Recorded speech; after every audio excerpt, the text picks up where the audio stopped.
네, 안녕하세요. 오늘도 돌아온 민수공원 박민수입니다. 오늘은 왜 제가 영화를 전공하고 영상을 계속 하고 있는지에 대해서 이야기를 해보려고 해요. 사실은 오늘은 약간 편집 테크닉 같은 영상으로 찍어보려고 했었는데 떠올라서 주제를 바꾸게 되었습니다. 뭐 약간씩은 다르겠지만 많은 분들이 비슷한 이유 때문에 영상 작업을 계속 하고 있다는 생각을 해요. 그것은 영상이라는 어떤 기록이 남아서 현재 내가 과거의 기록물을 보면서 뭔가 마음이 따뜻해지고 지금까지 했던 것들이 이만큼 있구나 한다는 어떤 느낌을 받는 게 되게 어떤 중독성을 불러일으키는 것 같아요. 그 어떤 삶이 풍만해지는 느낌?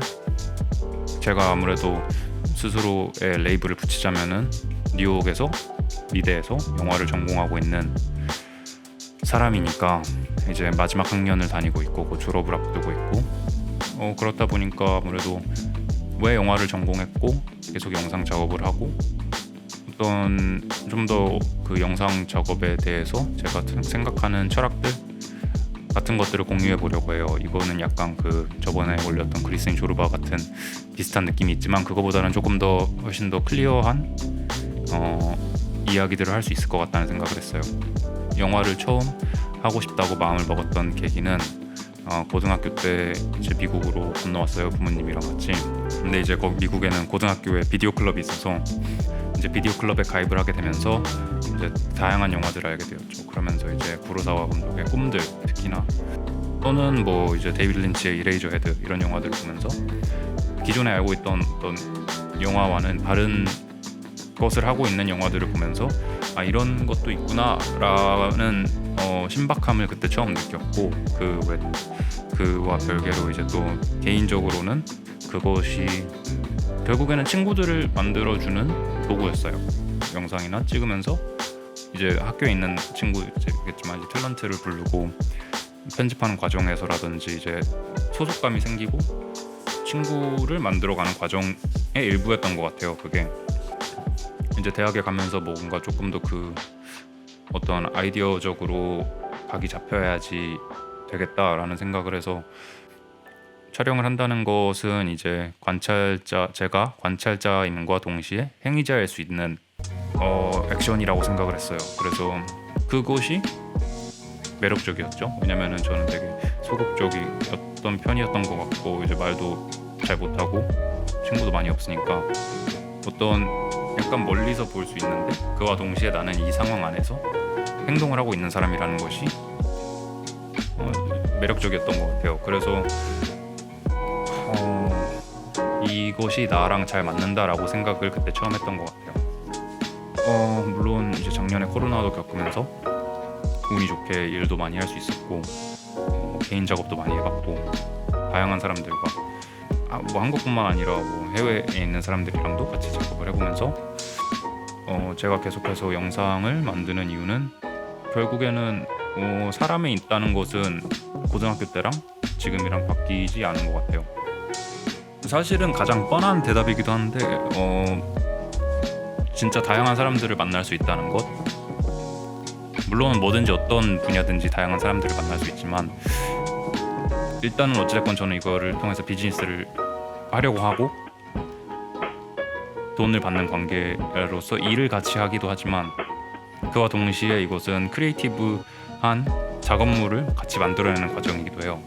그러면서 이제 당연히 일적으로 생길 수 있는 마찰도 있지만 인간적으로 친해지고 더 많이 개인적으로 알면 알수록 작업에도 도움이 되기 때문에 약간 그냥 어떤 일을 같이 한다라는 느낌이 또는 아니면 그냥 같이 논다라는 느낌 사이인 것 같아요. 그래서 뭔가 약간 어떤 사람과 사람의 존중함에 대한 선은 지키되 충분히 알고 이야기를 나눠보고 그래야지 완성된 아웃풋이 나오는 것 같아요. 좋은 그런 면에 있어서 이게 진짜 다양한 인종, 다양한 문화에서 온 사람들, 연령대의 사람들을 만나게 되면서 근데 그들을 그냥 스쳐 지나가는 일로 스쳐 지나가는 것이 아닌 어떤 작업을 같이 한다고 했을 때는 더 많이 알게 되고 뭐 그러니까 결국에는 친해지는 거, 친구가 되는 거죠. 근데 그런 부분이 되게 방전되지 않는 건전지 같은 역할을 해주는 것 같아요. 왜냐면은 그것을 통해서 저는 제가 전혀 살아보지 못할, 전혀 경험해보지 못할 사람의 입장으로서 생각을 해볼 수도 있기도 하고, 전혀 들어보지도 못한 이야기를 듣고, 뭐 또는 가보지 못한 곳에 여행을 갈 수 있게 해주는 그런 기회를 열어주기도 하고, 예측할 수 없는 그 특징이 좋은 것 같아요. 대학을 들어갈 때 영화과를 생각하는 사람이라면은 들어도 괜찮겠다 할 만한 말을 이번 영상에서 해보려고 하긴 했는데, 정신적으로 힘들다는 말은 약간 사람마다 다를 것 같아서, 근데 체력적으로 힘든 건 확실합니다. 몸이 힘들고 머리가 아프고. 그래서 결국에는 저는 이제 시대가 혼자서 다 할 수 있는 시대가 왔다라고 생각을 했는데, 제 생각에는 아직은 아닌 것 같아요. 그게 혼자서 다 할 수 있죠. 근데 그게 어떤 스타일이냐, 어떤 퀄리티를 뽑아내느냐 하는 거에 대한 기준이 다른 것 같은, 기준에 따라 다를 것 같은데, 당연히 그냥 비디오그래퍼, 원맨 비디오그래퍼, 이벤트 촬영, 뭐 뮤직비디오 촬영도 가능합니다. 물론 혼자서도.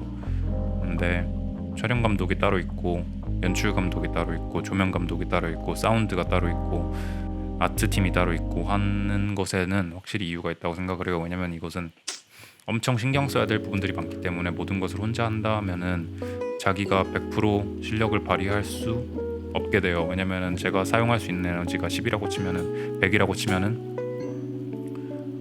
저는 모든 것을 분할해서 써야 되잖아요.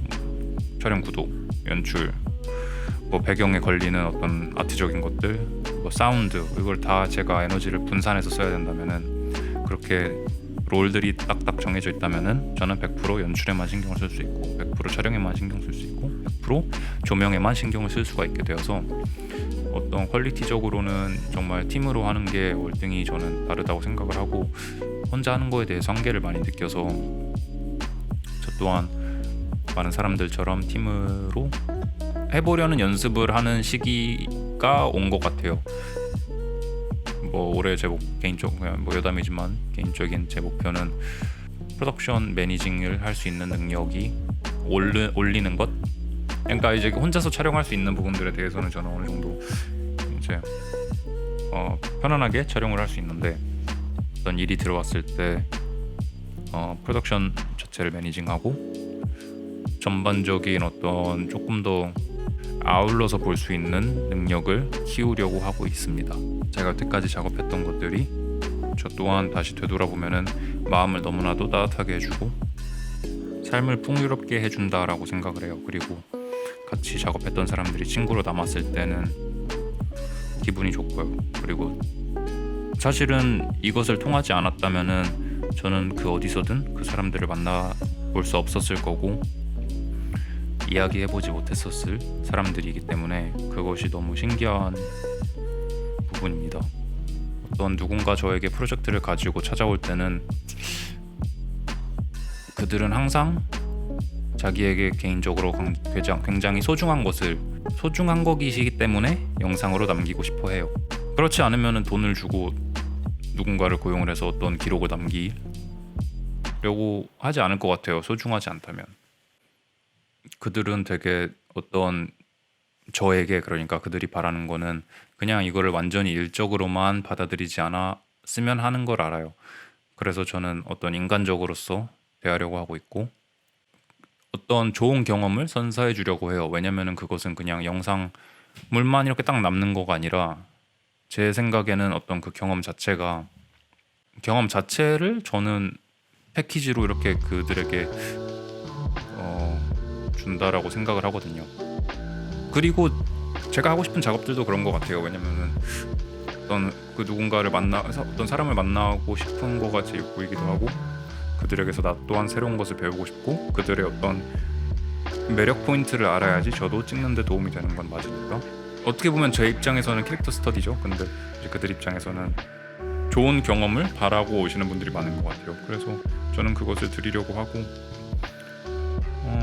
서비스 정신이 점점 느는 것 같아요. 그래서 그치만 약간 그거에 스스로의 기준을 잃으면 안 되는 것이, 당연히 물론 이것은 누구에게나 소중한 이야기인데, 그렇다고 해서 저의 스스로의, 그러니까 당신의 촬영을 해주는 사람의 기준을 잃을 필요는 없다고 생각을 해요. 예를 들어서 뭐 페이라든지 아니면은 어떤 뭐 인권이라든지, 식사를 하고 넘어가야 되는데 뭐 그런 예를 들어 작은 그런 것들부터 해서 어떤 나의 크리에이티브로서의 인풋이라든지 무조건 어떤 그 사람의 말을 따라야 할 필요는 없을 것 같아요. 왜냐면 학생일 때는 그런 생각을 하고는 해야 할 것 같아요. 왜냐면 일이 없으니까, 일이 들어오면은 무조건 잘해줘야지 그런 생각으로 접근을 할 수 있는데, 그럴 필요는 없는 것 같습니다. 그리고 그 기준을 최대한 처음 미팅을 할 때부터 확실히 잡고 가면은 좋은 것 같다고 생각을 해요. 그럴수록 이제 기대감이나 어떤 기준 스탠다드가 확실해지고, 최근에는 이제 이거를 조금 더 비즈니스화 하려고, 그러니까 이걸로 조금 더 돈을 벌고 어떤 체계적으로 저 또한 시스템을 만들어 나가려고 하면서 이런 부분에 대해서 공부를 많이 하고 있는데, 연락이 오면 어떤 식으로 뭐 접근을 해야 되는지, 뭐 예산 이야기는 어느 시점에 어떻게 해야 되는지, 그러면 내 페이 레이트는 어떤 식으로 기준으로 측정을 해야 되고 정하고 전달해야 되는지, 뭐 인보이스 쓰는 방법부터 해서, 결국에는 근데 모든 게 되게 자신감인 것 같아요. 사실 어떤 방식으로 한다라는 정답은 없는 것 같은데, 자기가 자신감이 있고, 근데 그것은 경험을 쌓아야지만 자신감이 생기는 건 맞는 것 같아요. 그렇기 때문에 트라이얼 앤 에러를 많이 겪어보고 자기 기준에 맞는 스탠다드를 잡은 뒤 자기가 그 가치에 맞는다고 생각한다면은 절대 그거에서 무릎을 꿇힐 이유는 없을 것 같아요. 그래서 오늘 제 영상의 이야기는 제가 영상을 시작하게 된 계기와 지금 제가 가지고 있는 필름메이킹에 대한 원동력이 되는 부분에 대해서 이야기를 해봤고, 약간은 그거에 이어서 시스테마이즈하는 제 과정에 대한 이야기를 주절주절 해보았습니다. 그냥 결국에는 그냥 제 어떤 지금 현재 생각하는 거 기록해서 말하는 연습하는 거라고 생각하고 찍고 있어요. 뭐 댓글이나 뭐 제 인스타로 DM이나 뭐 편하게 연락 주십시오. 저 또한 주변에 같은 필드에서 일하고 있는 사람들이 많이 알고 있으면 알수록 좋다고 생각을 하고, 언젠가는 인연이 되어서 같이 일도 해보고 하면은 좋을 것 같기 때문에, 그러면은 오늘은 여기까지 해보겠습니다. 감사합니다.